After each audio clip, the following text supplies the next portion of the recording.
$43 silver. Too short of a horse. Too short of saving his wife's life. In Millfield, even a missing coin could mean ruin or redemption. The church bell tolled 6 as Thomas Brennan counted the silver dollars in his leather sack. 43, exactly enough for a decent mount and harness. Buy quick, sell dear. The morning stage rattled past Widow Henley's fence, dust settling on the yellow roses she'd planted where her husband lay. Thomas pressed his hat brim low and turned toward the livery. The telegraph key chattered behind Murphy's window. Thomas set one boot on the depot steps, then stopped when the sack clinked. "I'll take payment in gold." Thunder rolled from the west. Murphy's hammer rang against the anvil, each strike marking time Thomas didn't have. "Count them slow." The schoolma'am's bell called children to lessons. Thomas watched them run past, their voices bright as new pennies, while the sack grew heavier in his palm. Steam hissed from the morning train's brake cylinders. Murphy stood in his doorway, wiping his hands on his apron, waiting. 43 ain't 45. The sun climbed towards 7 o'clock.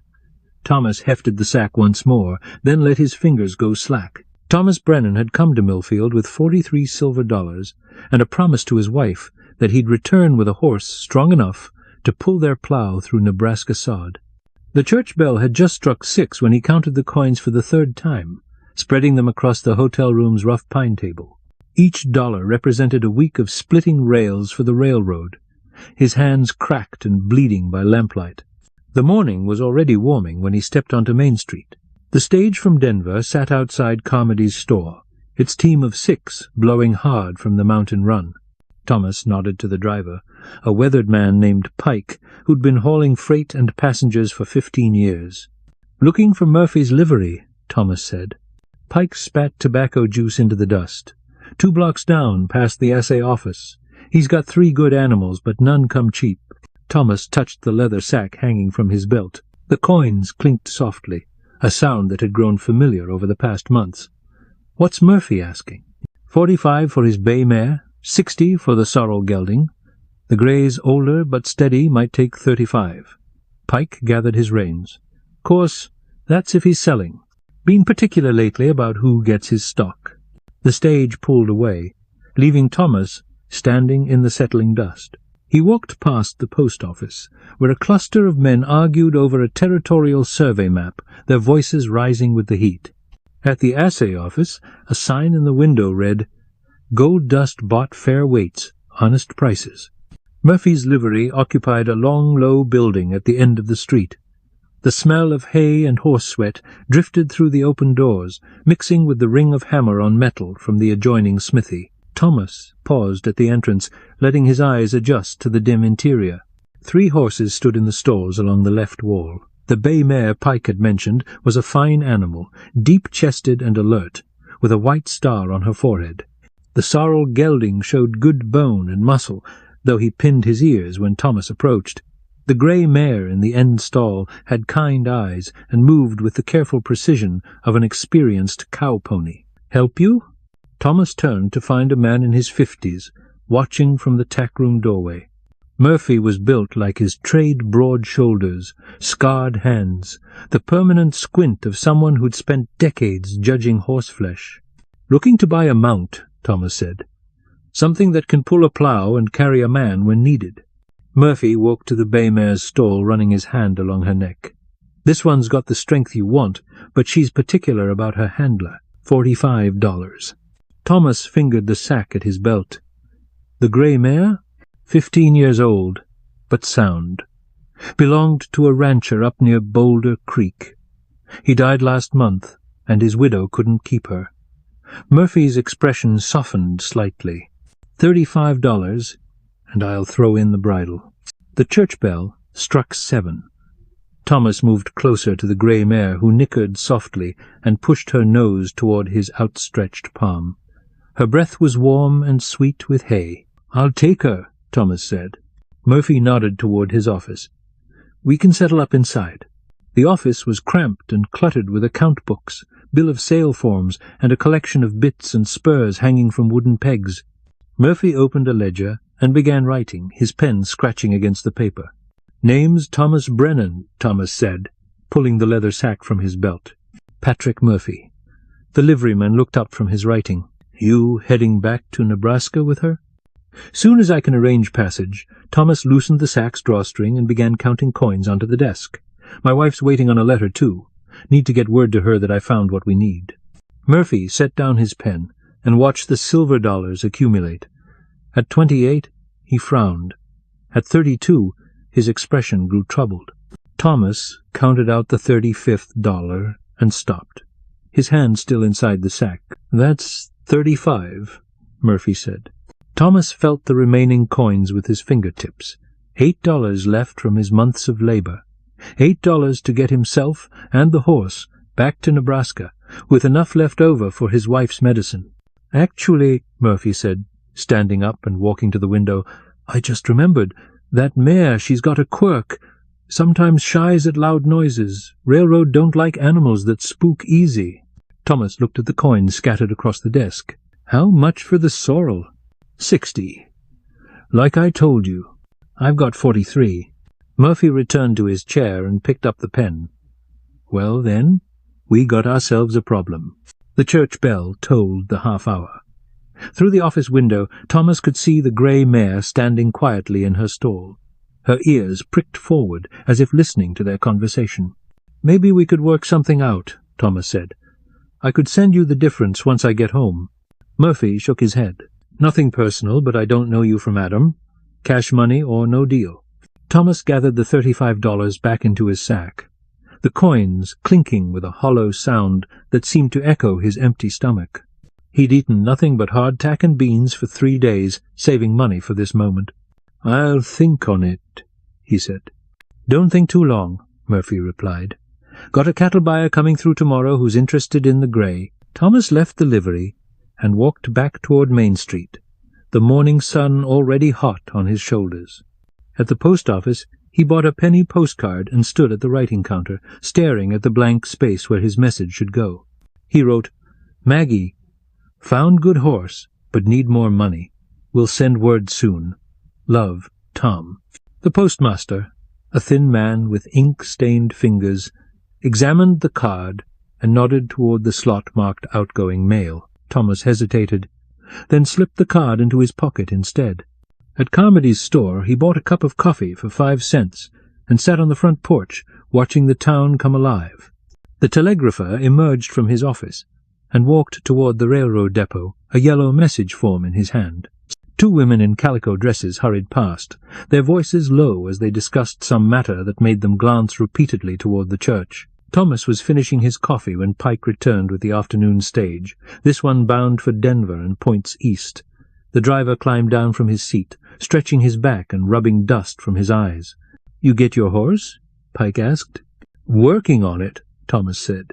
Pike studied his face. Money troubles? Thomas nodded, not trusting his voice. Well, Pike said, settling into a chair beside him, sometimes a man's got to choose between what he wants and what he needs. Question is, which one keeps him alive longest? The church bell struck 10. Thomas pulled the postcard from his pocket and read his words again, imagining Maggie's face when she received it. She'd been coughing for weeks before he left, the kind of deep, rattling cough that spoke of lungs filled with Nebraska dust and too many winters without proper doctoring. You ever been to Nebraska? Thomas asked. Pike nodded. Traveled through once. Tough country. Takes a special kind of horse to work that sod. Takes a special kind of woman to wait while her husband chases after one, Thomas said. Pike stood and adjusted his hat. I'll be here overnight if you need a ride back east. Leave at dawn. Thomas spent the rest of the morning walking through Millfield, counting and recounting his money, weighing possibilities that all seemed to lead nowhere. At the hotel restaurant, he ordered a bowl of stew for 15 cents, his first hot meal in 3 days. The beef was tough and the vegetables overcooked, but it filled the hollow in his stomach. The afternoon grew hot and still. Thomas found himself back at Murphy's livery, standing outside the open doors and watching the grey mare doze in her stall. She was a good animal, he could see it in the way she carried herself, the intelligence in her dark eyes. Murphy appeared beside him, wiping sweat from his forehead with a rag. Still thinking? Still thinking. "I'll tell you what," Murphy said. "I like the cut of you, Brennan. You got an honest face. Give me $40 and she's yours." Thomas felt the coins in his sack. $40 would leave him with 3, not enough for train passage, barely enough for food on the long walk home. "Need to sleep on it," Thomas said. Murphy nodded. "Fair enough. But that cattle buyer I mentioned? He's arriving on the morning stage." The sun was setting when Thomas returned to the hotel. In his room, he spread the $43 across the table once more, arranging them in different combinations as if the coins might somehow multiply through geometric arrangement. The church bells struck 8, then 9. He wrote another postcard. "Maggie, coming home tomorrow, horse deal fell through. We'll find another way. Love, Tom." This one he sealed in an envelope and addressed to his wife. The postage cost 2 cents, leaving him $41.08. Still not enough. Thomas lay in bed listening to the sounds of the town settling into night. A piano played in the saloon down the street, its melody cheerful and sad at the same time. Somewhere a dog barked, and a train whistle echoed from the depot. He thought about Maggie waiting in their sod house, watching the horizon for his return. He thought about the promise he'd made to bring back a horse strong enough to break new ground, to give them a chance at something better than the hard scrabble existence they'd been living. The church bell tolled midnight, then 1 o'clock, then 2. At 3, Thomas made his decision. The morning came grey and cold, with clouds building in the west. Thomas dressed quickly and walked to the telegraph office, where he composed a message to the bank in Omaha. "Need loan $30. Stop. Good for it. Stop. Thomas Brennan." The telegrapher, a young man named Willis, counted the words and calculated the cost. $4.60, he said. Thomas paid from his dwindling supply, and waited while Willis tapped out the message on his key. The reply came within an hour. "Loan denied. Stop. Insufficient collateral. Stop." Thomas crumpled the telegram and dropped it in the street. He walked to Murphy's livery, arriving just as the morning stage pulled up outside the depot. A well-dressed man in a black suit climbed down, carrying a leather satchel and looking around the town with the appraising eye of someone accustomed to making quick decisions about value. "That'll be him," Murphy said, emerging from the stable. "The cattle buyer." The man in the black suit approached, extending his hand. "Samuel Crawford, Crawford Cattle Company. I believe we corresponded about a grey mare?" Murphy nodded. "She's right in here, Mr. Crawford. Fine animal. Just the kind you described in your letter." Thomas watched from the shadows as Crawford examined the grey mare with practised efficiency, checking her teeth, running his hands along her legs, lifting each hoof to inspect the shoes. The mare stood patiently through the inspection, as if she understood that her future was being decided. "She'll do nicely," Crawford said. $40, as we discussed." Murphy glanced toward Thomas, then back at Crawford. "Well, actually, I've got another fellow interested. Might have to ask 45. Crawford reached into his satchel and pulled out a roll of bills. 45 it is, then. Cash money, as agreed. Thomas stepped forward. "Wait." Both men turned to look at him. Crawford's expression showed mild irritation at the interruption. Murphy's face was unreadable. "I'll match his offer," Thomas said, his voice steadier than he felt. Crawford laughed. "You'll match $45? Let's see your money, then." Thomas pulled out his leather sack and poured the contents into his palm. The $41.08 looked pitifully small in the morning light. "Thought so," Crawford said, turning back to Murphy. "Shall we complete our business?" "Hold on," Thomas said. He reached into his coat pocket and pulled out the silver watch his father had given him on his 18th birthday. It was a good timepiece, railroad grade, worth $20 in any honest shop. "I'll give you $41 cash and this watch," Thomas said. "That's better than $60 value." Murphy took the watch and examined it carefully, holding it to his ear to listen to the movement. "It's a fine piece," he admitted. Crawford's expression had grown cold. "Murphy, we had a deal. I've come a long way for this horse." "Now, Mr. Crawford," Murphy said, "I never actually agreed to sell to you. I said I'd consider your offer, which I have." He handed the watch back to Thomas. "But I'm afraid I can't take this as partial payment. Too hard to convert to ready money out here." Thomas felt something break inside his chest, a small, sharp pain that radiated outward. He put the watch back in his pocket and began gathering his coins. "Wait," Crawford said. "What's so special about this particular horse? I'll pay $50. Murphy looked at Thomas, then at Crawford. "She ain't for sale to you, Mr. Crawford." $60, Crawford said, his voice rising. "No, sir," Murphy said firmly. "Sometimes a horse needs to find the right owner, not just the highest bidder." Crawford's face flushed red. "This is highly irregular. I'll report this to your territorial authorities." "You do that," Murphy said, "but right now I'd appreciate it if you'd leave my property." Crawford gathered his satchel and stalked toward the street, muttering under his breath about small-town merchants and their questionable business practices. Murphy waited until the man was out of sight, then turned to Thomas. "That watch of yours, let me see it again." Thomas handed it over reluctantly. Murphy studied it once more, then wound the crown and listened to the steady tick of the movement. "Railroad watch," Murphy said. "Your father's?" Thomas nodded. "Mine too," Murphy said, pulling a similar timepiece from his vest pocket. "Different railroad, same idea. Some things ain't meant to be sold." He handed Thomas's watch back to him. "Tell you what, Brennan, give me the $41.08 and write me a letter promising to send the rest when you can. I'll trust you for it." Thomas stared at him. "You serious?" "Dead serious. But I want something in return." "What's that?" Murphy walked to the grey mare's stall and opened the door. The horse stepped out calmly, her hooves ringing on the wooden floor. "I want you to tell me her story, the real reason you need her." Thomas took a deep breath. "My wife's sick. We've got a quarter section in Nebraska, but the ground's too hard to break with just hand tools. We need a plow horse, something strong enough to turn sod and gentle enough for Maggie to handle when I'm working the rails." Murphy nodded slowly. "And if you don't get this horse, we lose the land. And maybe," Thomas's voice caught, "maybe more than that." Murphy walked to his office and returned with a bridle and lead rope. "Her name's Belle. The rancher who owned her, he raised her from a foal. She's got more heart than any horse I've ever seen." Thomas counted out his money and placed it on a nearby barrel. Murphy wrote a bill of sale, then tore a sheet from his ledger and handed it to Thomas along with a pencil. "Write your promise," Murphy said. Thomas wrote, "I promise to send Patrick Murphy $3.92 within 30 days of reaching Nebraska. My word as bond." He signed it and handed it back. Murphy read it and nodded. "That'll do."